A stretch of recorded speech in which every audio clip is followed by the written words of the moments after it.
It can happen in an instant. Suddenly, without warning, everything changes. It could be a natural disaster. It could be violence. If there's an emergency, we all need to know what to do. In this training, you'll learn what the Seattle colleges are doing to prepare for an emergency, and what you need to do in an emergency, and how you can help keep people safe on our campuses.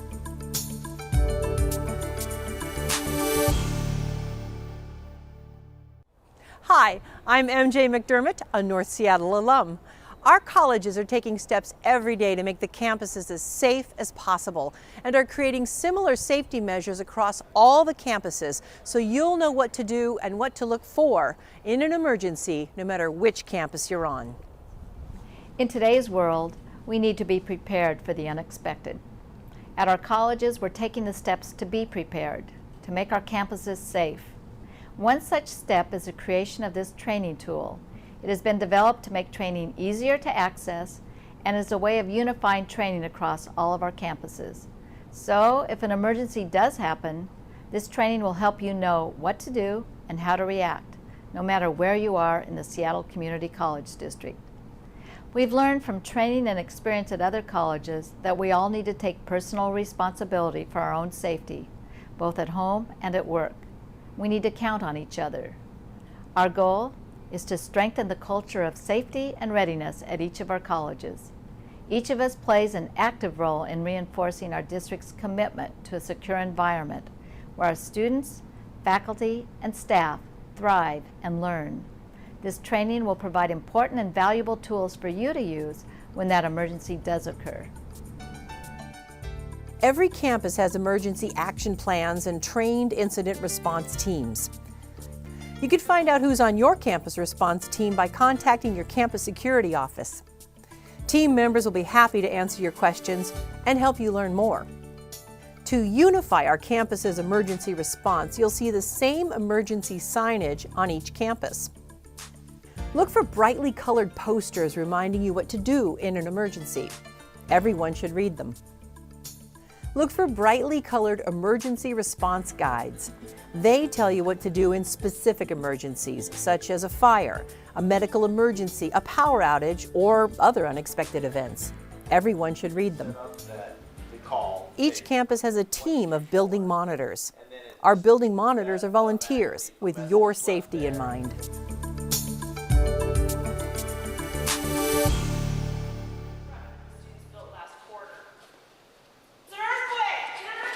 But remember, we're all responsible for safety. As an employee of our colleges, others are going to look to you for direction in an emergency. Knowing what to do, by practicing and preparing, you'll know how to stay safe, and you'll be able to help others. You could save lives. These training modules will help you know what to do. For the safety of everyone, we all must know how to lead. Remember, in a drill or an actual emergency, students and visitors are going to look to you. Be calm, be decisive, be ready.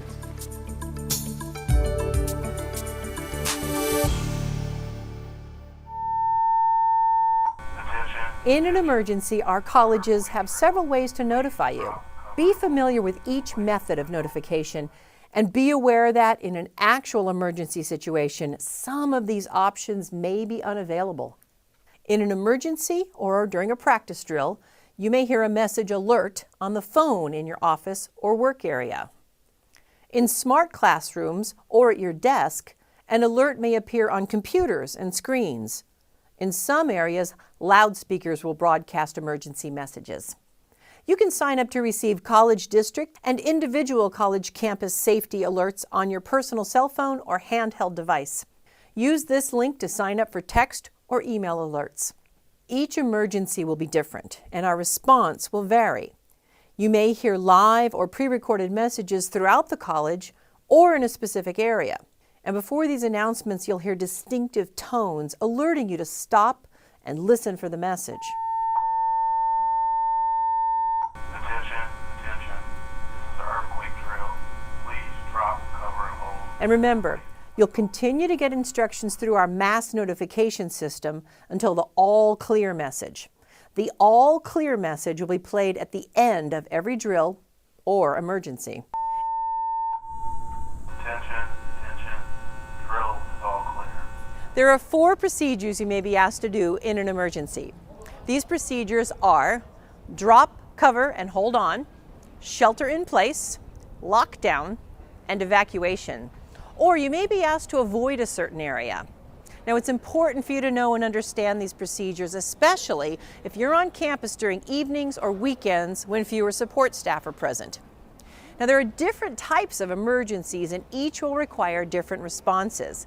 We'll look at several scenarios. Keep in mind that where you are may affect your response.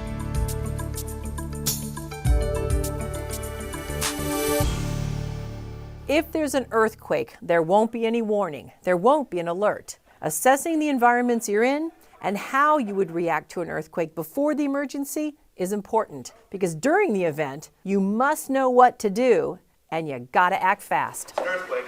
Take cover. Drop down. Get under a table or next to a sturdy piece of furniture to protect yourself. Stay away from windows and heavy objects that could fall on you. Stay out of doorways. Do not leave the building while it's shaking.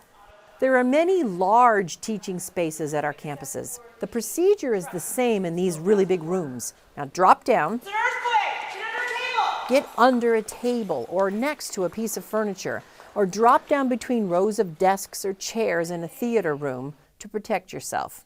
You may not have the option to get under or between tables or chairs. In this situation, protect yourself from falling objects by placing yourself beside or next to a sturdy piece of furniture. Follow the same procedure if you're in an office or cubicle space. Drop down, get under a table or next to a sturdy piece of furniture to protect yourself. Stay away from windows and heavy objects that could fall on you. As soon as the shaking stops, walk to the nearest safe exit, do not use the elevators, and leave the building. If you can, help others who need help. Don't take personal items unless it's safe to do that. Go to the designated assembly area. And remember, there could be aftershocks. You could be asked to shelter in place if there's violence near the campus, if there are chemicals in the air, or during severe weather. The goal is to convert your workspace into a secure and safe environment to shelter in until the concern is resolved. Close the doors. If there are fumes, cover your mouth and nose with clothing. Facilities services may shut down the ventilation or other utilities during the emergency. Remain calm and alert, and wait for additional official information on what to do. If there's an immediate threat on campus, such as an active shooter, you may be instructed to go into lockdown. First, make sure that everyone knows that there's a lockdown. Say or shout, "Lockdown!" Close and lock doors. If you can do it safely, gather people together, especially those who may be in danger. Follow these instructions carefully. Close the doors and, where possible, lock them. Or barricade the doors if possible, and be ready to help others to do that. If the door can't be locked, then block the door with whatever you can. If the door opens out, use belts to tie the door to heavy objects. Close the blinds, block the windows, then go to a safe area and take cover. Stay out of sight. Be sure to silence your cell phones. Stay quiet and stay in place until you get the all clear message. There are large learning spaces on our campuses. If you use these large spaces, be sure to identify areas where shelter is available to you in the event of a lockdown. Many campus staff members work in open office space. Now here, you must also be sure to identify areas where shelter is available to you in the event of a lockdown. Remember, stay quiet and stay in place until you get the all clear message. If you're ordered to evacuate, do it quickly, quietly, but carefully. Walk to the nearest safe exit. If you're able, help others who need help. Do not use the elevators. Only take your belongings if it's safe to do so. Once you've left the building, go to the nearest assembly area. You'll find assembly area locations on campus maps. An evacuation may also be specific to a particular area. You may receive information to clear an area or to stay away from an area. Avoid areas where emergency vehicles need to travel. Stay off the roads. Wait for the official all clear message. Our college community is a diverse group of students, faculty, and staff. In an emergency, here are suggestions about how to support people with disabilities. During an emergency, if someone has mobility issues, ask if you can assist them. If someone has a vision disability, ask if they want to hold your arm, especially if there's a crowd or debris. Give verbal instructions about obstacles or distances. If someone is deaf or hard of hearing, get their attention by eye contact, waving, or gently touching their shoulder or arm. Use gestures or a brief written note to let them know what's happening. If a person with a disability isn't able to evacuate the building, escort them to the nearest designated safe area of rescue. Stair landings are designated areas of rescue. Then evacuate the building yourself and immediately report the person's location to emergency responders.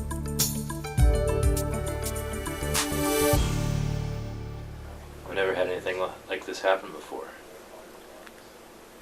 Well, that's why we're here. Emergencies can trigger strong emotional responses. Each campus has access to resources to support students and staff and can provide referrals to mental health support following a crisis. Talk to your campus counseling and advising office or your campus human resources administrator for more information about resources available to you. Seattle colleges are working every day to keep you safe. Please pay attention to updated emergency information you receive.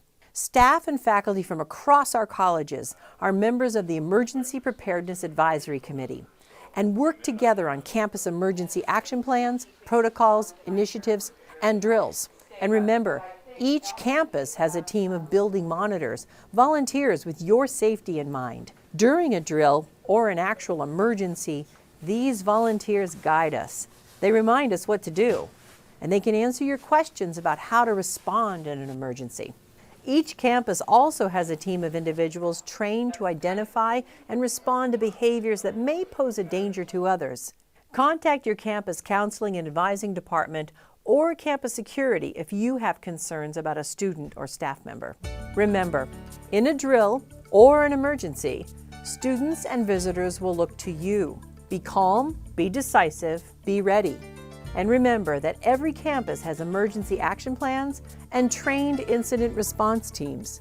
Team members are available to answer your questions and help you learn more. You may want to build a basic emergency kit to use during an emergency. They are easy to assemble and store. Learn how to put together your own kit for home, work, and while in transit. For more information, visit makeitthrough.org. You'll also find valuable information online at your campus safety and security websites and at the college's emergency preparedness website at insideseattlecolleges.edu. Additional resources, including the City of Seattle's What to Do to Make It Through website, can be found here. At our Seattle colleges, it's important that we all know what to do in an emergency. We're all responsible for keeping each other safe.